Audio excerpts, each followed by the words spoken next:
Dollar. Dirt and money, no soul. Had to go and get it, ain't no time to kick it. Got a stack of flip for my foes. Dollar.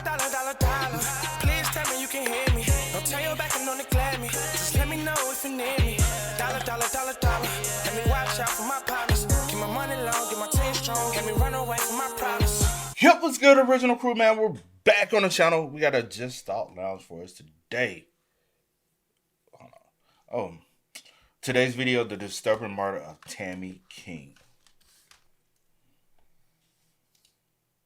Oh no, that's all we got. Yeah. Hey, make sure y'all check out the links in the description box. Down below. You already know where to go. If you want to further support, all you gotta do is check out down below. Also, if you enjoyed today's video, like it with a thumbs up. We'll highly appreciate it. But hey, you over here fidgety pipe down. You said I'm fidgety? Yeah, you a fidgety person. They don't know that, but I do. Well, they probably could tell. Let's go. Let's check this out. Let's see what's about. You ready? Mm-hmm. In early February 2025, sheriff's deputies in Galveston County, Texas, were called out to a family home in Bay Cliff. The house had been barricaded. Its residents, a grandmother and her granddaughter, hadn't been heard from in days. Barricaded. There was no response from inside. Sheriff's office. A friend of the family, in desperation, began breaking windows to get inside. When he did, the man made a horrific discovery. What followed was the unraveling of a dark story.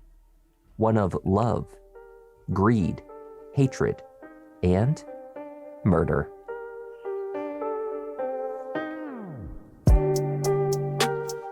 Hi there, I'm Kevin, and welcome to Just Thought Lounge. Today's case is the story of a tragic murder with a shocking motive. So many of the details are packed into a rapidly unfolding series of events. Secret plans, the manipulation of friends, family betrayal, and finally, justice. Let's take a look.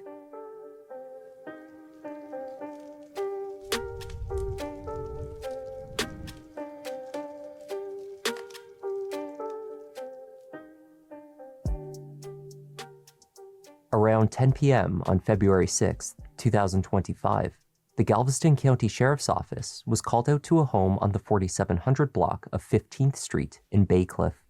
The house was owned by 61-year-old Tammy King, a recent widow who was raising her 17-year-old granddaughter, Tara.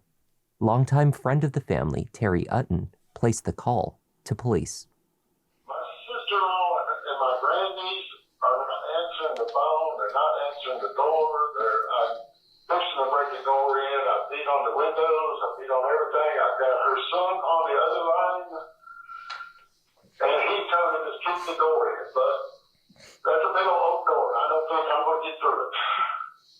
Okay, and so what are you eating? Like, are you running a welfare check on us? Well, I mean, I'm fixing to break in over here is what I'm fixing to do. Because there's two women in there, and neither one of them's answering. They haven't answered in a day and a half. Just say welfare check. Terry met deputies at the house and explained his concern. The last communication he had with Tammy took place on Wednesday around 10 p.m. 2 days had now passed with no reply to his calls or messages. He reached Tammy's son, Christopher, who was Tara's father, on his cell phone. Chris, too, had heard nothing from either his mother or daughter in days.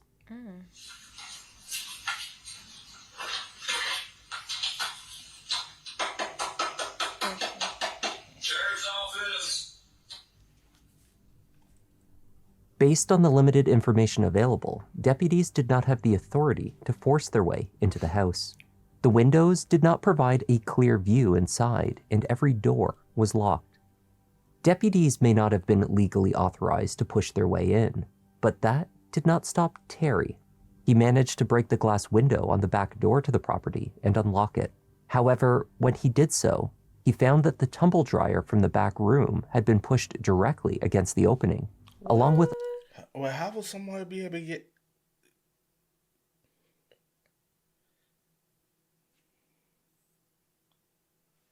Yeah. other items, including a large mattress. Peering inside, it was clear that the area was in complete disarray. it was also proving impossible to open the door wide enough to enter. Oh my gosh.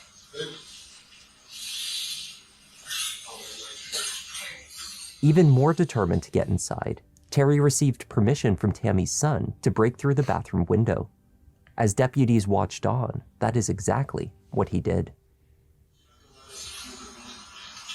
That was locked. That was unlocked.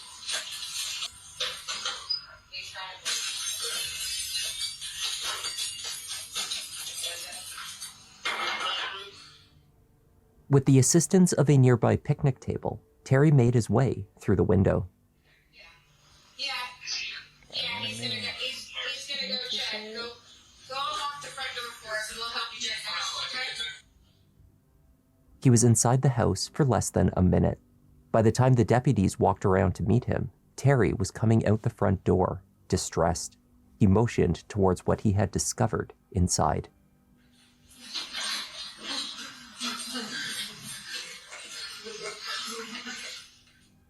Tammy King was in her bedroom, lying on her back on the bed. Sheets and other blankets had been haphazardly piled upon her.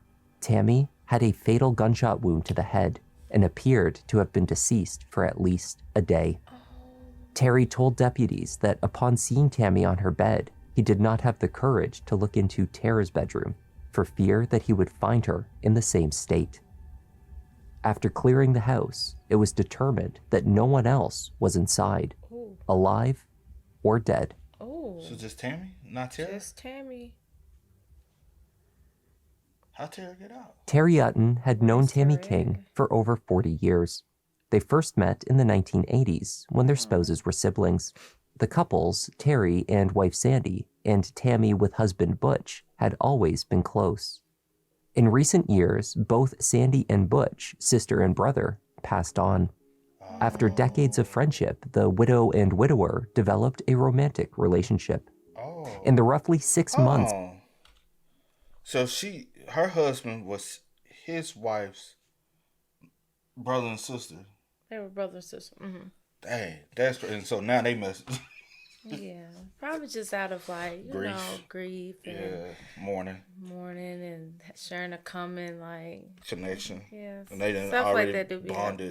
happening. Yeah, they already knew through- each other since the 80s. Yeah. But they probably that's still low key weird. Yeah, but widow and widower developed a romantic relationship. In the roughly 6 months before her death, Tammy and Terry had found happiness together. They held a deep love and affection for each other. Terry was also close with Tammy's granddaughter, his great niece, whom he had watched grow up. Is the water cold? No, it's not. You tell everybody hi? Hi. So we're at the beach. Are you doing the Facebook Live? Yes. Cool. Well, no, I'm just doing a video of you. By February 2025, Tara was no longer the little girl who joked along with her grandmother at the beach. At the age of 17, she had developed an independent streak and preferred to spend most of her time with her new boyfriend, an 18-year-old named Uriah Urick. Uriah, who often went by the nickname Percy, was no longer in school, though not yet working. The two did not have driver's licenses or their own vehicles. They spent the majority of their time at the house. Yet, after Tammy was found dead, neither Tara nor Uriah could be located. When investigators entered the home, there were no signs of forced. The only thing that's weird to me is how y'all got up out the house. If y'all was the one did it, because the back window, one was locked, and the other was unlocked. the window. Yeah, that's what I say. You said the window. Oh yeah, why you reiterating? I was, because I'm like, a window. Okay, I thought you was And the going to say front something door- about the door. the front door the was- side door. There was the side door, like under the little carport. That was barricade. Barricaded. But the front door, we don't know for sure what was. You could have went straight out the front door and locked it. Like, we don't know. You know what I'm saying? He just went through the window I guess that was because he couldn't get through and that side he was trying to go through that side door because that's probably normally the door that they use. Yeah. When investigators entered the home, there were no signs of forced entry. aside from the damage Terry made while in the presence of deputies the night before. Inside, the house appeared to have been ransacked. There were also signs of a burglary. In the center of the living room floor was an open bag of dog food and a few bowls of water, but there was No. But no dog. Hold on. But also, yeah. floor was an open bag of dog food and a few bowls of water, but there was no dog on the property. That's weird. Because typically, even if it's a burglary, I'm not gonna put food and water down for your dog, unless it was already there and I took your dog. I think the point of him. No, not point of him. I'm just saying. You said what? The point of him? What? I said, well, I was about to say the reason why I feel like it's being brought up is the fact that, like, where are the dogs at? So we know that you have dogs. I wasn't saying that. I was just saying if it was a burglary. Oh, okay. You know what I'm saying? Because it's made to look like somebody was trying to rob the house. Yeah. But it was the fresh food and water poured. I'm not, if I'm burglarizing a home, that's somebody showing that they care. Yeah. If I'm robbing you, I ain't caring about your, you know what I'm saying? And the dog's not being there, it is alarming. Yeah. Investigators quickly learned that Tammy's late husband, Butch, had run a gun shop. Upon his death, much of the inventory was transferred to her possession. The house was full of firearms. 2 rifles sitting out on the sofa had been retrieved from the floor near the Christmas tree. Still others were located behind the sofa itself. Guns and money were scattered in the living room. But why make it look like a robbery if the money's still... For the most part, teams assessing the scene found the firearms tucked away in containers in Tammy's bedroom, her closet, and in multiple safes. Other safes, however, were left open and suspiciously empty. Though the home was in disarray, it did not appear that a struggle had occurred. Indeed, signs of the murder appeared to be contained to the main bedroom. The exception were small personal items with evidence of suspected blood. A white purse with a droplet of blood was located in the living room. Investigators suspected it had been in the bedroom at the time the fatal shot was fired and later moved. Yup. Through the kitchen, where dirty dishes and old food sat out on the counter, investigators entered the storage area at the back of the house. The tumble dryer that would usually sit next to the washer was positioned against the back door, a mattress piled on top. The front door had also been blocked with items, though Terry had removed these to allow the deputies to enter. Windows were similarly obscured across the house. Whoever had killed Tammy King had made an effort to impede her discovery for as long as possible. If the common areas of the home appeared unkept, what investigators found in Tara's bedroom took the level of filth to a new high. Inside, clothing was discarded on the floor and furniture. Garbage sat out, including bags of partially eaten Taco Bell. Other takeout food items had gone off, creating a foul smell. Bottles of pills, the prescriptions made out to Tammy, were in plain view. Water bottles which contained human urine were on the desk. Underneath was a makeshift bed, blankets and pillows where someone had clearly slept. In Tammy's room, more prescription pill bottles were on the bed. 2 live rounds of .22 caliber ammunition were found in the room, one on a pile of clothing, another on the floor. Under the bed, a spent .556 casing was located, left behind after the fatal shot. This whole scene is just strange. It's made to look like a robbery. All the doors are barricaded. The windows are locked. Do we got another option to get up out the house? Is this not strange? Yeah, it's strange. But I don't have anything. You got firearms, money in the house. This whole situation is strange. And then the house is the house is cluttered, but that Tara's bedroom is filthy. The gun used was no longer in the house.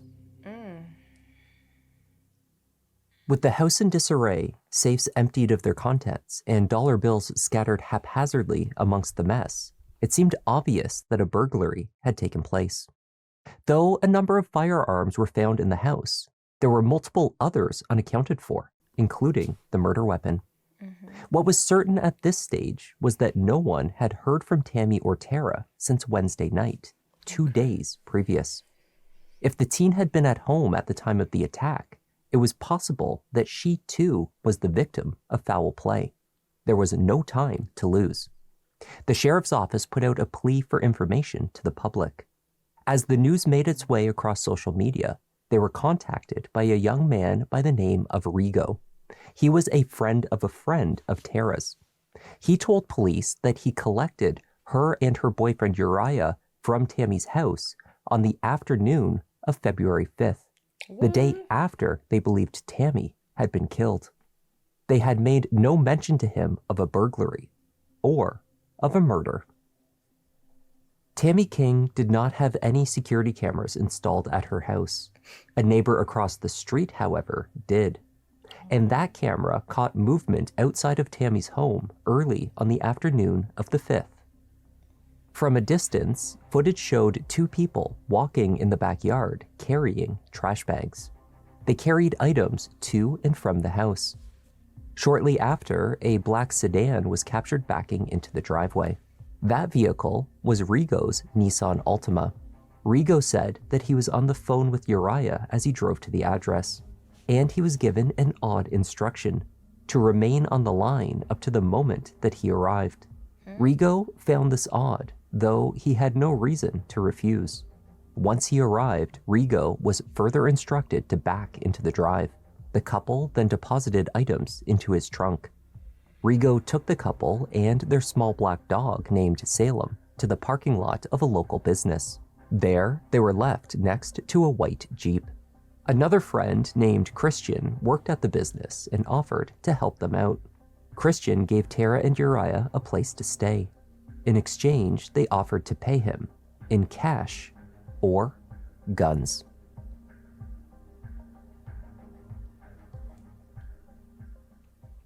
Both Rigo and Christian were told the same story by the couple, that they needed help escaping an abusive household.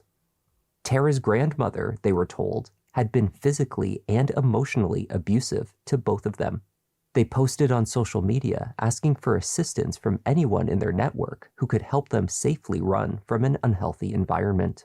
The couple offered no solid proof of their circumstances. There was evidence that the relationship between grandmother and granddaughter had become increasingly strained. A shy but friendly girl, Tara had become withdrawn from her family as she entered high school and began butting heads with her grandmother regularly.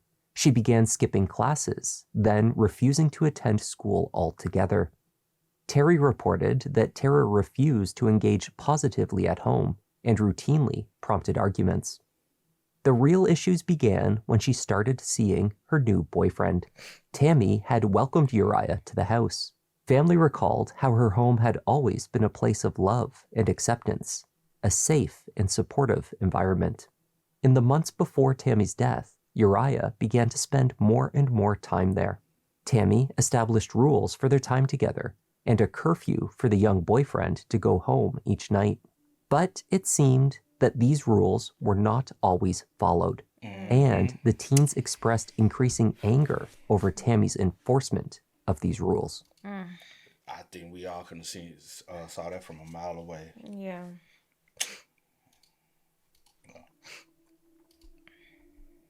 After Rigo gave them a lift, the couple stayed in the spare room of Christian's apartment for 2 nights.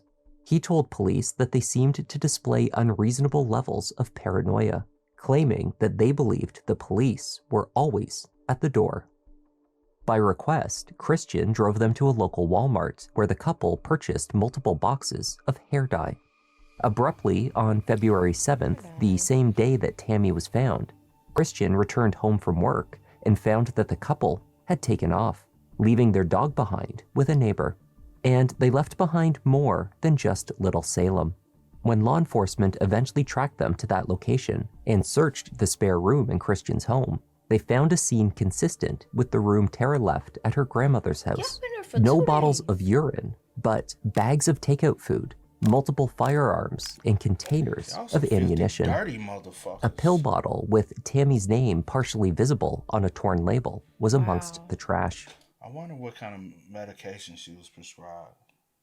You get what I'm saying? Because what if it was like antidepressants or something like that, and then For Tammy. yeah, you get what I mean? Because what would you need for her medication? They also found a mess left in the bathroom where the couple had cut and dyed their hair, an effort to disguise their appearance perhaps, before fleeing the area. 3 days later, Tara King and Uriah Urick were arrested at a Dollar General store in Laredo, Texas, just over 5 hours south of Galveston County on the Mexican border.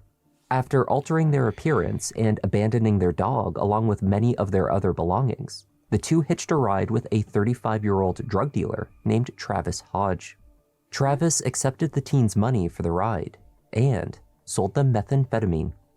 But after driving with them for some time, he came to understand that they had likely killed someone. Travis then grew anxious to part ways. He dropped them at a motel. Unable to continue travel with multiple firearms, the young couple left Travis in possession of 2 of their guns. These guns were eventually placed in a storage unit and retrieved by investigators. One of them, an AR-556, was found to be a match to the one used to kill Tammy King. Tara and Uriah were transported back to Galveston, where they were held in custody pending trial.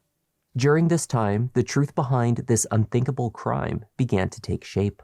It was the teenagers' twisted correspondence with each other over Instagram that shed light on the darkness that had been forming under the surface. Over weeks and months before they committed the murder, the two were discussing their desire to kill Tammy. Messages outlined plans to steal antique coins, cash, drugs, and firearms from safes inside the home. Arguments over everything in the weeks before, Tara's ditching school, her hygiene, and notably not allowing her boyfriend to stay overnight, were causing tensions to boil over. Regarding an argument Tara held with her grandmother in mid-January, she wrote to Uriah, "I was gonna call her out, but thought how you would want her gone right away, so had to stop." He responded, "I don't want to kill her if it ruins our lives or isn't on your command. I hate her, OMG." Days later, an agreement to act was taking shape. Tara wrote, Boy, I done seen this time and time again. Broke boy ain't got shit going for himself. Gets with the girl whose parents are helping to take care of him and all this stuff. They show love and discipline, right? Now she going through her rebellious phase. Negative influence and encouragement of the rebellion phase ends in hell. Facts. All because didn't we do another one that it was like this too? Yes. It's always. Bro, it's just some got it. Makes no sense. Because you done graduated high school, ain't got shit going for yourself. Your parents probably own you all the fucking time. So you hate your parents, but you ain't bold enough to do nothing about that. So you go try to milk it off of her and want to live under her roof. And it's just...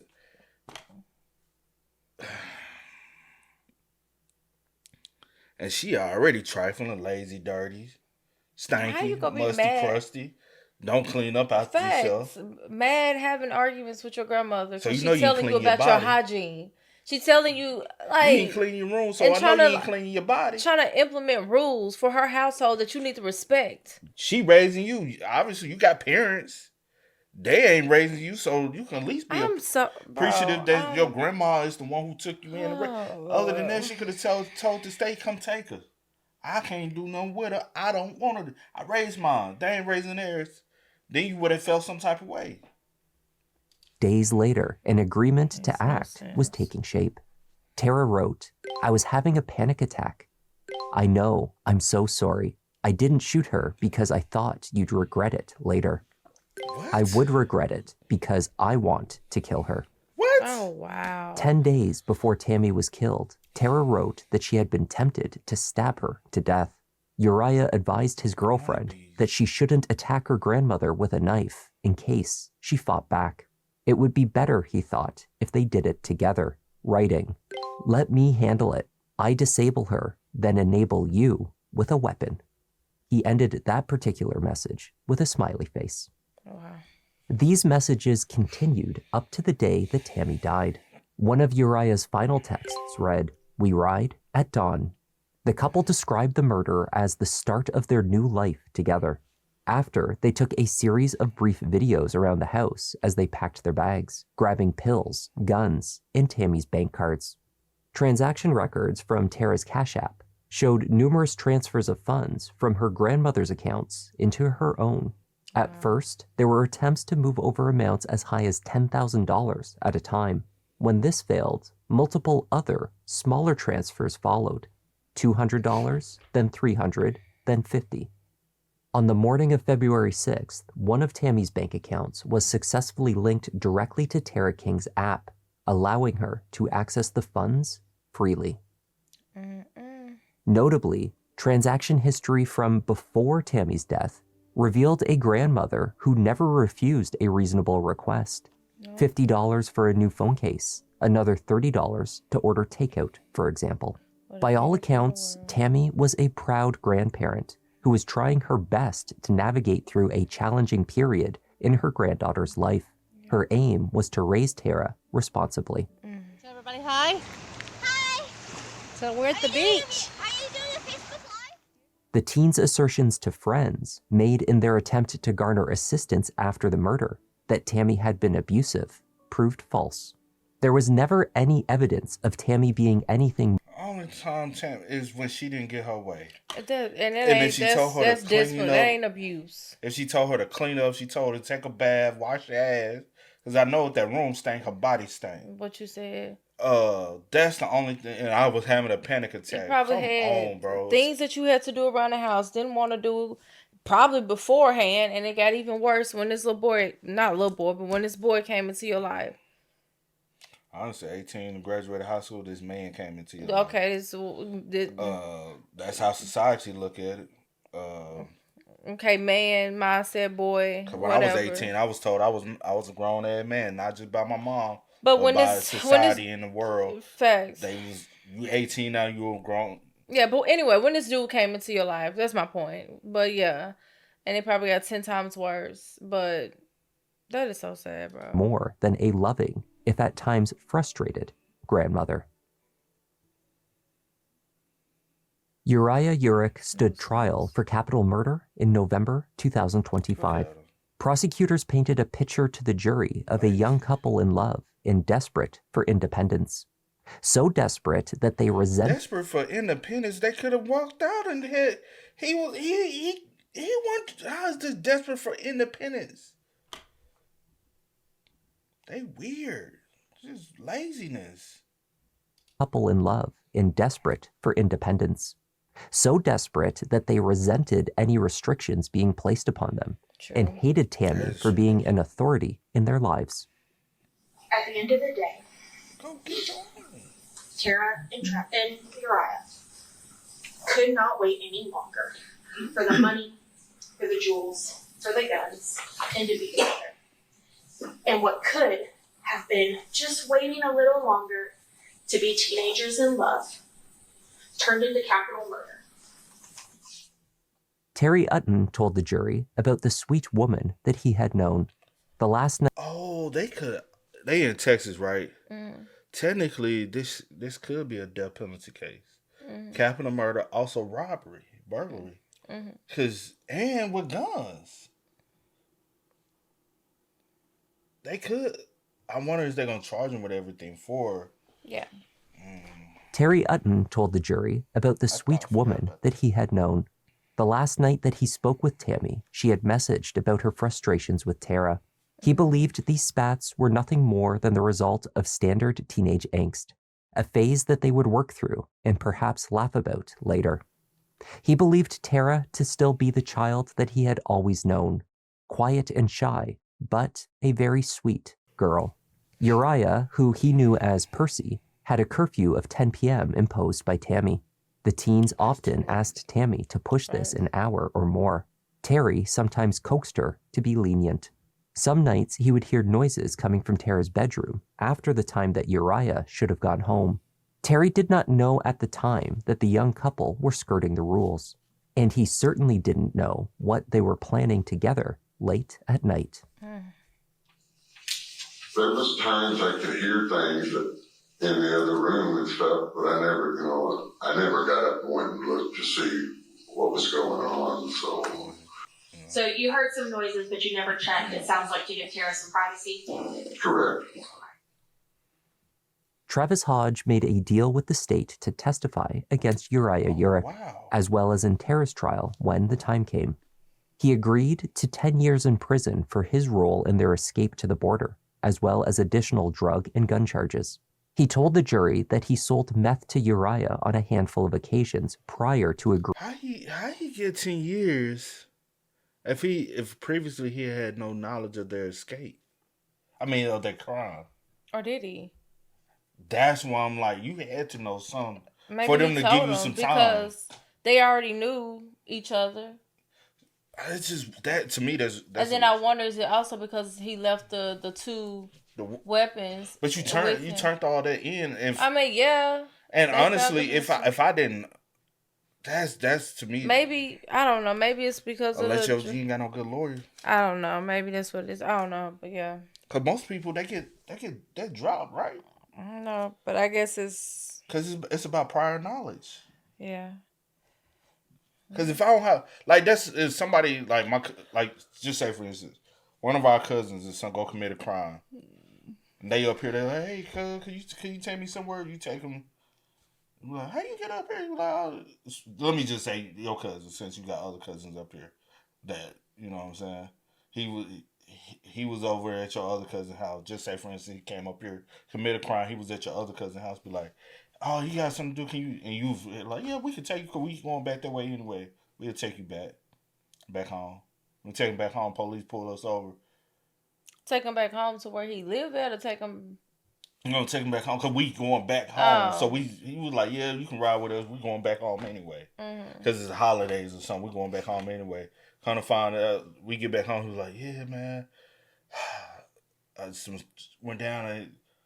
Well, you said the police pulled us over before we got home. No, I'm saying we get home. Oh, we get home, police pulled us over. And then, next thing you know, the police looking for him. The police find, well, now we on our way back here. Police pull us over. It's like, hey, we had word that y'all, we like, yeah, we got him here, but then he told us, we go to jail too? We ain't had no prior knowledge to the crime. You will argue for your innocence. Mm-hmm. You calling up your homegirl. You be like, shorty, you gotta get me up out of this. Yeah. Because to me, it's all about prior knowledge. So for you to get 10 years, you had some type of knowledge before they even got in your car that they had committed this crime and you was helping them get away. Until it got hot on you, and you was like, nah, I gotta get y'all gone. Well, I guess he stated, I think, if I'm not mistaken, because I'll be making up stuff, that he technically didn't know prior. They were talking about it in a car, and he started to get nervous, and he didn't say they were talking about it in a car. I thought he said they was talking about it in the car, and he kind of was getting a little, and he dropped them off at a motel. I don't feel like taking. Also, did I make that up? I probably made that up then. I don't remember him saying that. We're bad. Oh, okay. Agreeing to drive. But even if they were talking about it in the car and I drop you off at the hotel, you gotta get the hell up my. That's what I'm saying. But that's still not, to me, that's not aiding and abetting after the fact. I guess I don't know. Maybe he told him some other stuff. Maybe somebody with some kind of legal background can kind of let us know. Because to me, I'm just like, Yeah. Jury that he sold meth to Uriah on a handful of occasions prior to agreeing to drive the couple south towards Mexico. On the way, Uriah shared pieces of information with him about the death of Tammy King. There you go. I tried talking to Uriah then, and I was like, look, if it was self-defense, go ahead and turn yourself in. Because he had already told me that it was self-defense. I was like, what was self-defense? At that time, he tells me that he can't because of the position of the body. And what did that mean to you? That he actually murdered somebody. So When you are talking to Uriah about the guns, do you ask him anything about the guns? No. At that time, no. I asked him the next morning if one of them was a murder weapon, and he told me yes. The defense did not reject the state's premise that Tara King and Uriah Urick wanted to play at adulthood. But Uriah's attorney argued that the murder occurred due to immaturity, not ill intention. His client pulled the trigger. He killed Tammy King, but not as part of a robbery, which was the aggravating factor for capital murder. He called Uriah an 18-year-old kid who made the worst decision of his life. He and Tara were naive, drug-influenced teenagers. We had a 17-year-old girl and we had an 18-year-old boy. And what they wanted was to be an adult. They wanted to be grown up. But they found out very quick after... Your client is an adult. He's 18. He's considered an adult by law. I don't give a fuck about anything else. I don't care what nobody says in the comment. By law, he can join the military and make all the decisions he wants to on his own. They don't need parental guidance or parental nothing. He is an adult. Quit using those terminologies and being an 8-year-old boy or an 18-year-old and wants to be an adult. He is an adult. After that, is sometimes it's best not to get what you want because they realized that they weren't prepared to be adults at that point. But they weren't killing her to rob her. They were killing her because they wanted to be adults. And think in terms of what Tara said when they were talking about, because they were talking about killing her. There's messages all over the place. You know, y'all saw. Also, robbery is a thing because they have even talked about stealing the guns and stealing money and the jewels and she stuff. like linking accounts. She trying to get money out of her accounts. They took weapons. That's capital. They took other things. And they try not to push capital because capital equals death penalty. Yeah.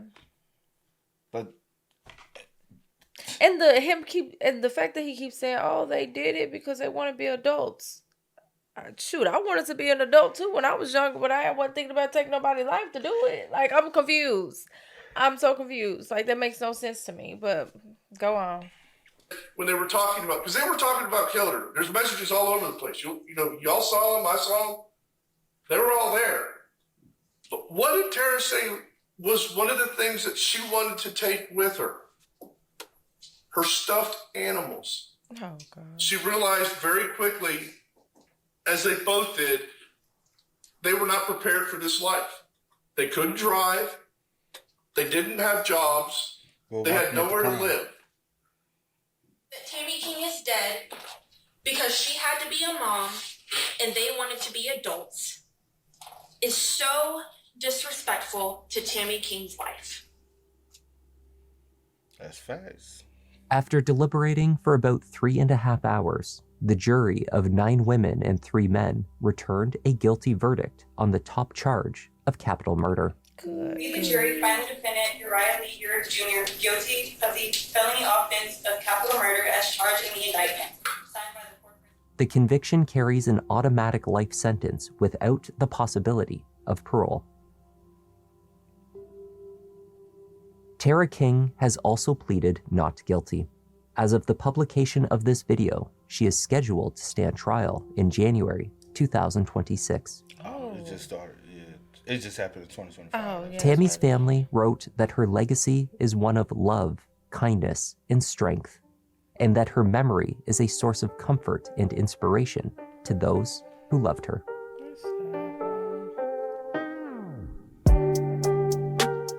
And that was the tragic case of Tammy King. Thank you. But R.I.P. to Tammy. R.I.P. to Tammy. Rest in peace to Tammy. I hate hearing stories like this, especially of grandparents who having to step up and be parents. Yeah.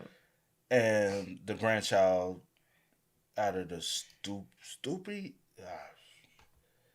What you about to say? Stupidity? But it's not. It's beyond that. I was gonna go through it. Just so many like. That, yeah, I hate hearing these stories too. I really. Because they don't have to step up. They could have said, I done raised y'all. Y'all decide to do what y'all want to do. I did my duty. That is not my duty. handle your business. They can easily do that. And if you got to send her to this be a ward of the state, like that happen. It's they have that right. That's their right. But no, they go out the way to still take in the child and raise the child, and the child, man, Yeah. that pisses me off so Just much. for you to turn around and take their life after all They sacrifice. all the sacrifice, the selfless. That's a selfless act to just be like, you know what? I'm gonna just start all over. This is my grandchild. I love her. I'm gonna do all I can to make sure she's good. Make sure she has a loving home. Make sure she has a roof over her head, clothes on her back, food on. Like she's not gonna go without. And for you to turn around and take her life, Fast.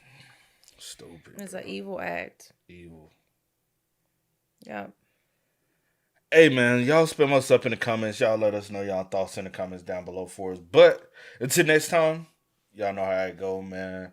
I do go by the name DJ New Kid. This is Sierra Nicole. We are. Kid and C. We are. Go and get it, ain't no time to kick it. Got a stack of flip for my folks. Dollar, dollar, dollar, dollar.